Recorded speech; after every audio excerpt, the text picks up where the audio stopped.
Hello friends, good evening. मैं Soni ma'am, teaching exam में आप सभी का स्वागत है। आज क्लास हम लोग का 4 है, जो टीजीटी पीजीटी के एग्ज़ाम को ध्यान में रखते हुए क्लास आप लोग का चलाया जा रहा है। उसमें आज क्लास नंबर जो है कि 4 है। तो आप लोग अपने सेशन के साथ डेली 3 बजे PM पे ज़रूर जुड़ जाया करिए। उसके लिए आप लोग को टीचिंग एग्ज़ाम यूट्यूब चैनल जो है उसे सब्सक्राइब करना होगा, ताकि आप लोग के यहाँ जल्द से जल्द वीडियो जो भी अपडेट हो वो पहुँच सके। क्वेश्चन नंबर फर्स्ट हम लोग देखते हैं। क्वेश्चन नंबर फर्स्ट है 21 क्वेश्चन। विशेष स्थान जैसे किसी दुकान, मॉल आदि आने वाले उपभोक्ताओं की संख्या क्या कहलाती है? जैसे कि मान लीजिए किसी विशेष स्थान, तो वहाँ एग्जाम्पल भी दिया गया है कि जैसे कि कोई दुकान हो, कोई मॉल हो, वहाँ पे आने वाले उपभोक्ताओं यानी कि कंज्यूमर की संख्या जो होती है क्या कहलाती है? तो दुकान या मॉल पे कौन आता है? उपभोक्ता संघ, उपभोक्ता उत्पाद करने वाले, उपभोक्ता आगमन संख्या, उपभोक्ता व्यवहार। यहाँ कौन आते हैं लोग? उपभोक्ता आगमन संख्या। ऑप्शन जो है यहाँ C नंबर सही हो जाएगा।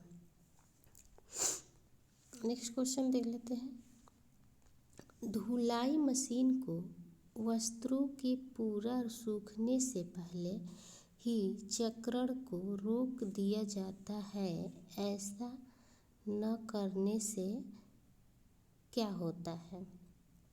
अगर मान लीजिए कि जब धुलाई मशीन में हम वस्त्र को पूरा सूखने से पहले चक्रण को रोक देते हैं, अगर नहीं रोका जाएगा तो ऐसा न करने से यानी कि नहीं रोकने से क्या होगा वो बताना है।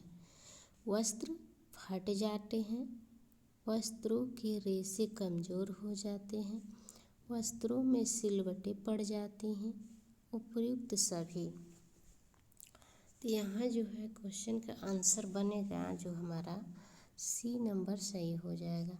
वस्त्रों में सिलवटें पड़ जाती हैं। अगर मान लीजिए कि कपड़ा जो है, मान लीजिए ये मशीन है, तो इसमें जो कपड़ा डाला गया रहता है धुलने के लिए, तो सूखने से पहले फिर यहाँ धुलाई होती है, फिर यहाँ पे डाला जाता है मान लीजिए कि सूखने के लिए। तो सूखने से पहले यानी कि जब पानी को निचोड़ देता है तो सूखने यानी कि पूरा सूखने से पहले ही चक्र को रोक दिया जाता है। अगर नहीं ऐसा किया, नहीं रोका जाएगा तो ऐसे ही और घूमता रहेगा जब मशीन, तो कपड़े क्या हो जाएगी, उसमें सिलवटें यानी कि ऐंठन पड़ जाएगी। तो ये समझ सकते होंगे आप लोग, क्योंकि ये प्रोसेस सब लोग ने किए हैं। नेक्स्ट क्वेश्चन देख लेते हैं। क्वेश्चन नंबर थर्ड है जो 23 है। निम्नलिखित को मिलाएं। कॉलम फर्स्ट से कॉलम सेकंड को मिलान करना है। तो फैशन, शैली, फैड, क्लासिक इधर दिया गया है, और कॉलम सेकंड में कम समय के लिए प्रचलित फैशन। जो कम समय के लिए प्रचलित फैशन होता है वो क्या होता है? तुरंत आता है और तुरंत चला जाता है, तो उसे क्या बोलते हैं? फैड बोलते हैं।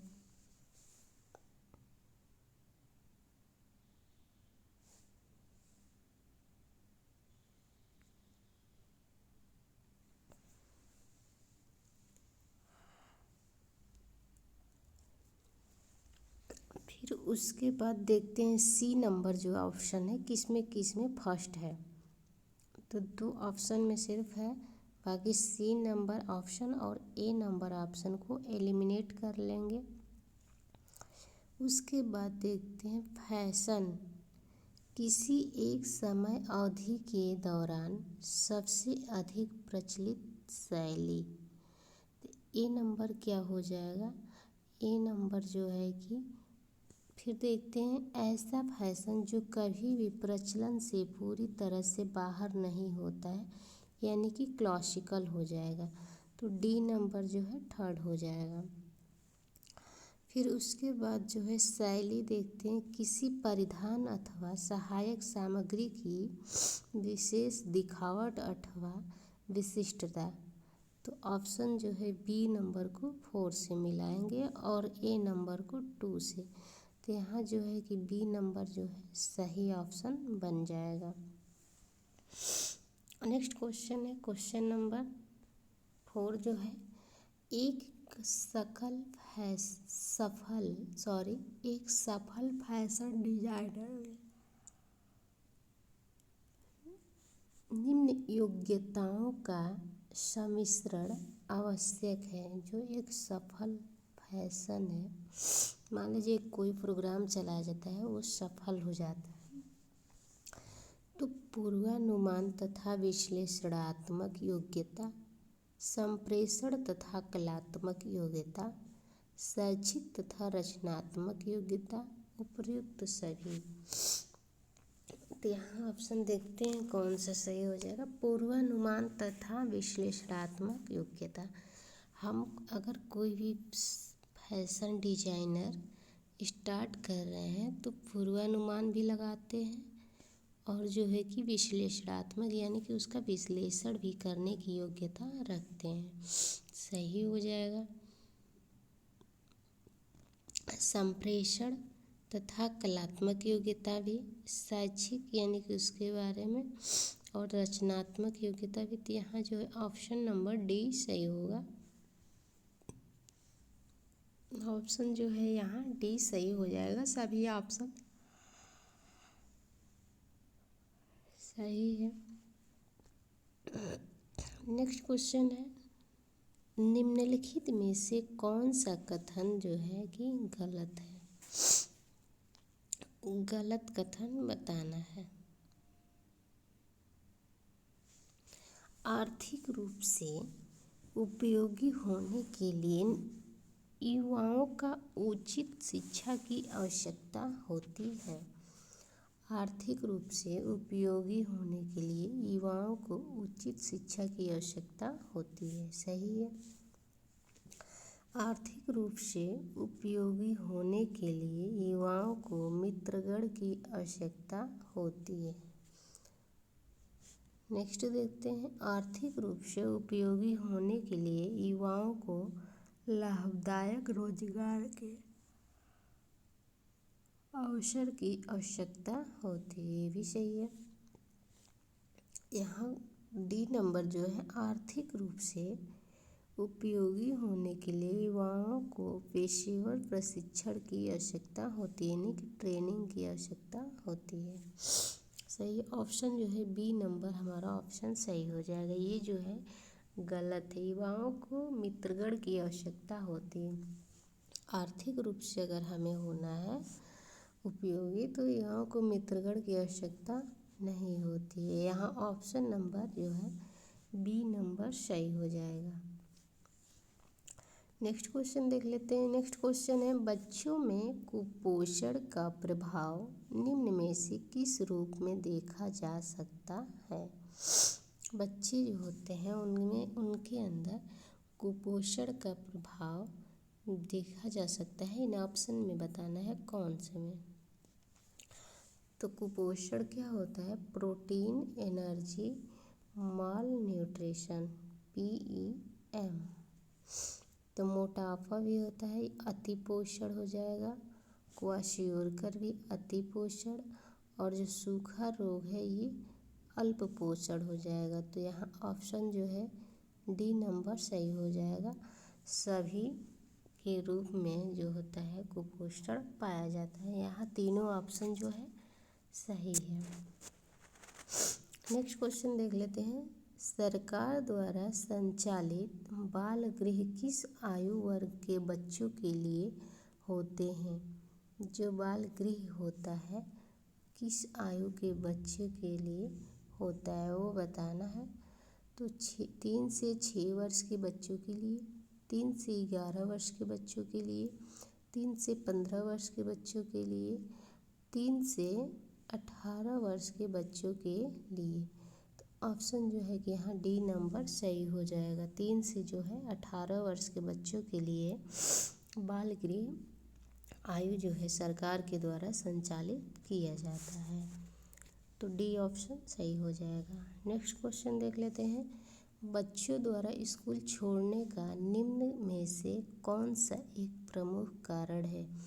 जो ये सब ऑप्शन दिया गया है इसमें से ये हमें बताना है कि जब जो बच्चा स्कूल छोड़ता है उसका क्या कारण हो सकता है।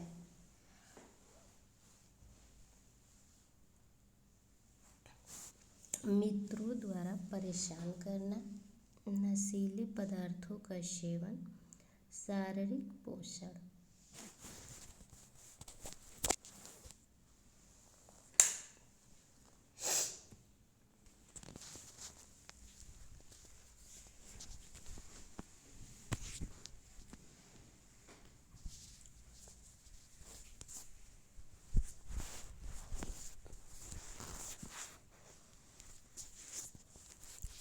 देखते हैं, मित्रों द्वारा परेशान करना है, ये भी एक कारण बनता है जिसमें जो होता है ये कोई कारण नहीं होगा। मित्रों द्वारा परेशान करना ये कारण नहीं है, तो ए नंबर को हटा देंगे,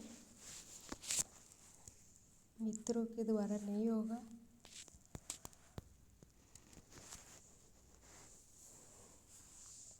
नशीले पदार्थों का सेवन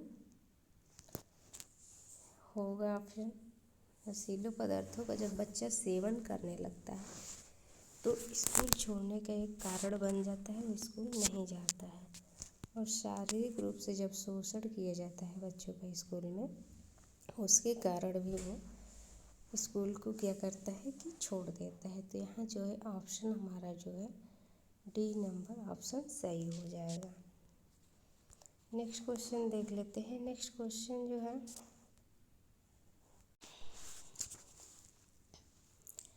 राष्ट्रीय एकीकरण को बढ़ावा देने के लिए सरकार द्वारा युवाओं के लिए कार्यक्रम आयोजित किए जाते हैं।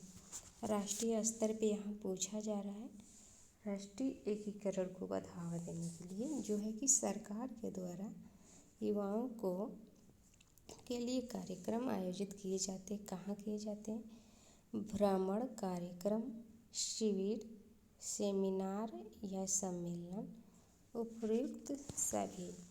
तो जो है कि सरकार के द्वारा ये जो है मान लीजिए कि स्कूल में भी भ्रमण कार्यक्रम के लिए बच्चों को ले जाया जाता है, शिविर के लिए भी, और सेमिनार और सम्मेलन का भी आयोजन किया जाता है। तो यहाँ जो है ऑप्शन हमारा डी नंबर सही हो जाएगा, क्योंकि सभी सही है। ऑप्शन यहाँ डी नंबर आंसर बन जाएगा। सभी सरकार के द्वारा आयोजित किया जाने वाला ये प्रोग्राम है। नेक्स्ट क्वेश्चन देख लेते हैं। हमारे समाज में लड़कियों के प्रति भेदभाव की भावना लड़कों एवं लड़कियों के बीच डैश के द्वारा परिदर्शित होती है। हमारे समाज जो है वहाँ पे लड़कियों के प्रति भेदभाव की भावना, सिर्फ लड़कियों के प्रति भेदभाव की भावना लड़कों एवं लड़कियों के बीच देखी जाती है। कैसे प्रदर्शित किया जाता है? घटते शिक्षा के स्तर, ऐसा कोई बात नहीं, घटते शिक्षा के स्तर से नहीं देखा जाता है। कम होते आर्थिक उन्नति के स्तर, घटते जन्म दर की अनुपात, उपयुक्त सभी। तो यहाँ जो है ऑप्शन है सी नंबर सही हो जाएगा, घटते जन्म दर के अनुपात हो जाएगा। नेक्स्ट क्वेश्चन देख लेते हैं 31। बाल केंद्रित अधिगम का तात्पर्य निम्न में से किससे है? जो बाल केंद्रित अधिगम होता है उसका तात्पर्य जो है कि इस सभी ऑप्शन में से किससे है वो बताना है। बच्चों को कक्षा के केंद्र में बिठाया जाता है। सभी प्रकार की योजनाओं एवं क्रियाकलापों का केंद्र बच्चा ही होता है। योजना का केंद्र बिंदु बच्चों को सीखने का सकारात्मक वातावरण प्रदान करना होता है।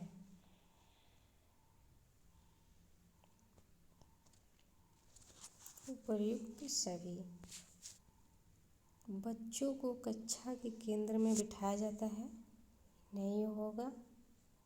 यहाँ कहा जाता है बाल केंद्रित अधिगम का तात्पर्य निम्न में से किससे है। सभी प्रकार की योजनाओं, ये भी केंद्र बच्चा ही होता है, नहीं। योजनाओं का केंद्र बिंदु जो होता है बच्चों को सीखने का सकारात्मक जो होता है वातावरण प्रदान करता है। तो यहाँ ऑप्शन जो है कि सी नंबर सही हो जाएगा। नेक्स्ट क्वेश्चन देख लेते हैं। नेक्स्ट क्वेश्चन है पेय पदार्थ का हमारे शरीर में महत्व है। जो पेय पदार्थ है उसका हमारे शरीर में क्या महत्व है उसे बताना है। निर्जलीकरण दूर करना, जो पेय पदार्थ होता है निर्जलीकरण यानी कि हमको निर्जलीकरण दूर करना हो तो हमारे शरीर में महत्व बताना है। अम्ल व क्षार का संतुलन करता है, कार्य क्षमता विकसित करता है। जो जल होता है उस हमारे द्वारा हमारे शरीर में के लिए बहुत ही महत्वपूर्ण है। ऑप्शन नंबर डी जो है आंसर सही हो जाएगा। निर्जलीकरण को भी अगर हमारे शरीर में पानी की कमी होती है तो पानी की कमी को पूर्ण करता है यानी कि उसको जो निर्जलीकरण रहता है उसको दूर करता है। तो ऑप्शन जो है यहाँ सभी सही हो जाएगा, उपरोक्त सभी ऑप्शन डी। नेक्स्ट क्वेश्चन है क्वेश्चन कैफीन की प्रकृति होती है। जो कैफीन होता है कैफीन पौधे के पत्तों द्वारा बनाया जाता है। तो इसकी जो होती है प्रकृति कैसी होती है, अम्ल युक्त होती है यानी कि अम्लीय होती है, क्षारीय होती है, न्यूट्रल होती है, उदासीन होती है। न्यूट्रल और उदासीन दोनों एक ही बात है। यहाँ जो है हमारा ऑप्शन नंबर बी नंबर सही है, क्षार युक्त होता है। जो कैफीन की प्रकृति होती है वो क्या होती है, क्षार युक्त होती है यानी कि क्षारीय होती है। नेक्स्ट क्वेश्चन है क्वेश्चन नंबर देख लेते हैं। नेक्स्ट क्वेश्चन एजिल और ला में भोजन का वर्णन से है। जो एंजिल का नियम था, अर्नेस्ट एंजिल जो थी उनके नियम में भोजन का वर्णन इस ऑप्शन में से किससे मिलता हुआ है वो बताना है हमें। तो जो उनके भोजन के नियम जो उन्होंने सारणी बनाया था तो उसमें भोजन को रखा था 60, 55 और 50। तो इधर से देखते हैं 50, 55 और 60। तो ऑप्शन जो है कि बी नंबर सही हो जाएगा। ये याद करने योग्य है फैक्ट। नेक्स्ट क्वेश्चन है क्वेश्चन नंबर 35 है वह कौन सा खाता है जिससे एक निश्चित अवधि के लिए पैसा जमा किया जाता है। वो उस खाते का नाम बताना है जिस खाते में एक निश्चित अवधि के लिए, जैसे मान लीजिए हम 6 साल के लिए फिक्स कर दिए, 3 साल के लिए फिक्स कर दिए, तो इसे क्या कहा जाता है वो बताना है। तो यहाँ देखते हैं अस्थाई जमा खाता, गृह बचत खाता, आवर्ती जमा खाता, चालू खाता। तो यहाँ जो है ऑप्शन ए नंबर सही हो जाएगा। फिक्स डिपॉजिट अकाउंट होता है जिसमें हम पैसे को फिक्स कर देते हैं, उसके बदले में गवर्नमेंट के द्वारा बैंक द्वारा हमें जो है कि ब्याज भी प्राप्त किया जाता है। तो ये फिक्स डिपॉजिट बैंक अकाउंट जो होता है अस्थाई जमा खाता। तो यहाँ ऑप्शन जो है हमारा ए नंबर सही हो जाएगा। नेक्स्ट क्वेश्चन देख लेते हैं। नेक्स्ट क्वेश्चन जो है मूल्यांकन कार्य नहीं है। मूल्यांकन का कार्य यानी कि मूल्यांकन में कौन सा कार्य नहीं होता है, नहीं बताना है। कार्यक्रम में सुधार हेतु मूल्यांकन जब हम करते हैं तो उसमें ये देखा जाता है कि अगर जो हमारा पूरा कार्य संपन्न होने के बाद रिजल्ट कैसा आया है, अगर अच्छा आया है तो कैसे और क्यों आया है, और नहीं अच्छा आया है तो क्यों नहीं अच्छा आया है, उसके बारे में हम जानकारी इकट्ठा करते हैं। तो देख लेते, कार्य में सुधार हेतु मूल्यांकन आता है, बिल्कुल सही है। अगर मान लीजिए कि हमारा कोई कार्य कर रहे हैं, उसमें गलती हो जाती है तो हम उसमें सुधार संशोधन करते हैं, इसलिए ही मूल्यांकन किया जाता है। फिर बी नंबर है, जनता के समक्ष रिपोर्ट करने में, ये भी सही है। जब हमारा रिपोर्ट लास्ट आता है तो उस रिपोर्ट को पेश किया जाता है, उसके लिए भी मूल्यांकन होता है। कार्य में व्यक्तिवादिता के लिए, ये व्यक्तिवादिता के लिए नहीं होता है, व्यवसाय की सुरक्षा के लिए भी होता है। तो यहाँ जो है ऑप्शन जो है हमारा सी नंबर सही हो जाएगा। कार्य में व्यक्तिवादिता के लिए जो है कि मूल्यांकन का कार्य नहीं किया जाता है, यहाँ ऑप्शन जो है सी नंबर सही हो जाएगा। नेक्स्ट क्वेश्चन देख लेते हैं। नेक्स्ट क्वेश्चन जो है, अखिल भारतीय गृह विज्ञान संघ की स्थापना कब हुई?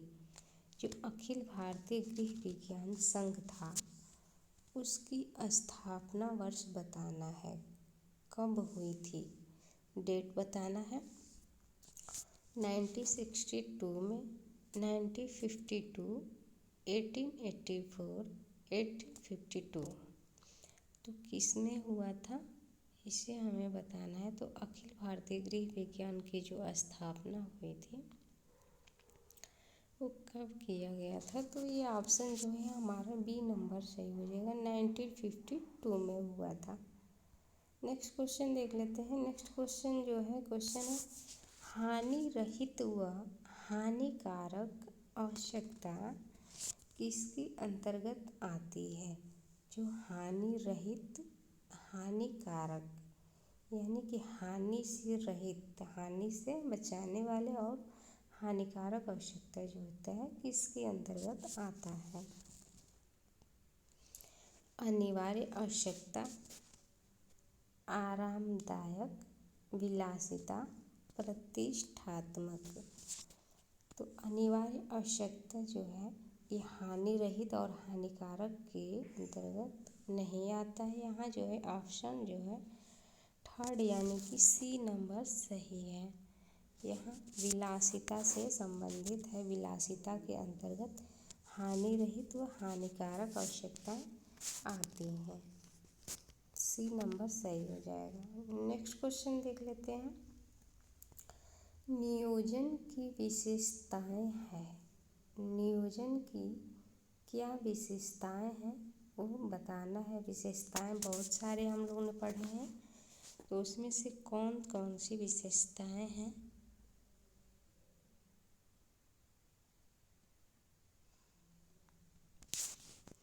एक मिनट रुकिए थोड़ा। विलासिता सही है, यही होना चाहिए। नियोजन की जो विशेषताएं हैं वो बताना है हमें। वो कैसा होता है, कैसा होता है ये देखते हैं। लोचमय, सर्वव्यापकता, ये ब होगा, सर्वव्यापकता, पृथक व्यवस्था, बौद्धिक, पारस्परिक निर्भरता, अतीतमुखी। तो जो नियोजन की विशेषता होती है वो कैसी होती है? तो लोचमय होती है, लोचमय यानी कि उसमें फ्लेक्सिबिलिटी होती है, उसमें चेंजिंग किया जा सकता है। तो ए नंबर ऑप्शन जो है कि सी नंबर में नहीं है, तो इसे हम एलिमिनेट कर लेंगे। बी नंबर देख सकते हैं कि हम लोग, ये जो है कि कॉमन है, तो बौद्धिक सभी में होगा। फिर उसके बाद जो है सी ऑप्शन देखते हैं, सर्वव्यापकता, जो सर्वव्यापी होता है, नियोजन जो होता है सर्वव्यापी होता है। तो ऑप्शन जो है बी नंबर एलिमिनेट हो जाएगा, और डी और ई में हमें देखना है। तो पारस्परिक निर्भरता, नियोजन जो होता है पारस्परिक निर्भरता होता है। पृथक व्यवस्था जो होता है कि नहीं होता है। तो ई नंबर एलिमिनेट कर लेंगे। तो ई नंबर एलिमिनेट करने के बाद हमारा जो है ऑप्शन यहाँ डी भी सही हो जाएगा। तो हमारा आंसर जो बन जाएगा ए, बी, सी और डी। जिस ऑप्शन में होगा वही ऑप्शन जो है हमारा डी नंबर सही हो जाएगा। डी ऑप्शन सही हो जाएगा। नेक्स्ट क्वेश्चन देख लेते हैं। क्वेश्चन जो है कि 40 नंबर है। सामाजिक व्यय के प्रकार है। जो सामाजिक व्यय है उसके कौन कौन से प्रकार हैं? तो वर्तमान व भविष्य, अनैतिक व ऐच्छिक, सामाजिक व विलासिता, अनिवार्य या प्रतिष्ठा। यहाँ जो है कि आंसर बनेगा हमारा बी नंबर सही होगा। अनैतिक व ऐच्छिक जो होता है सामाजिक व्यय के प्रकार में आते हैं। सामाजिक व्यय जो होता है अनैतिक भी होता है और ऐच्छिक भी होता है। तो यहाँ जो है ऑप्शन नंबर बी सही हो जाएगा। ऐसे ही हमारे सेशन से जुड़ने के लिए आप लोग daily teaching jam YouTube channel को ज़रूर सब्सक्राइब कर लीजिए। और जो है कि अपने क्लास में डेली 3 बजे PM आप लोग की क्लास ही चलती है, उसे ज़रूर ज्वाइन करिए। और जो है कि आप लोग का एग्ज़ाम भी होने वाला है मई जून में TGT PGT का। तो उसके लिए यहाँ से बहुत ही इम्पोर्टेंट क्वेश्चन है, आप लोग को ज़रूर बेनिफिट होगा। और तो ऑप्शन जो है कि मैं आज क्लास को यहीं स्टॉप कर रही हूँ। आप लोग को अगले सेशन में ज़रूर जुड़िएगा। थैंक यू सो मच, धन्यवाद।